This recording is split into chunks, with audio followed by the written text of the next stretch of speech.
అయితే ఇప్పుడు యాక్చువల్లీ ఏమైందంటే నేను కొన్ని టీఎల్ఎమ్స్ చేయాల్సింది. సో, ఇంటికి రాగానే ఓపిక ఉండదు కదా!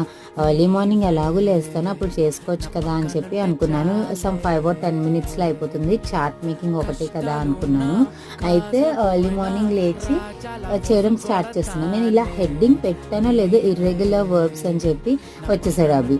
ఇంకా నా దగ్గర స్కెచెస్ చూసేసి ఇంకా అక్కడే కూర్చుండిపోయాడు. నేను ఏదన్నా కలర్స్ తోటి పని చేయడం మొదలుపెడితే వెంటనే వచ్చేస్తాడు. ఎక్కడున్న పని పసిగట్టేసి వచ్చేసి ఇంకా అక్కడి నుంచి కదలడనమాట. అండ్ కలర్స్ అన్ని వాడు ఇస్తూ ఉంటాడు. నేను వాడు ఇచ్చిన కలర్తో రాయాలి ఇక్కడ.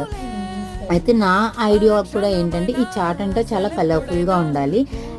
సో నేనేమనుకున్నా అంటే అందుకని చెప్పి కలర్స్ తీసుకుని రాయడం స్టార్ట్ చేసాను. ఈలోగా వాడు వచ్చి వాడే శ్రీకారం చుట్టి వాడు ఏ కలర్ ఇస్తే ఆ కలర్ రాశారు. అయితే ఇంటికి ఇప్పుడు నేను చెప్పాల్సింది ఏంటంటే మీరు ఒక టీచర్ అయ్యండి ఇలా చార్ట్స్ రాయాలంటే బ్రష్ పెన్స్ ఉంటాయి డోమ్స్ బ్రాండ్వి, అవి యూజ్ చేయండి. స్ట్రోక్స్ చాలా బాగా వస్తాయి.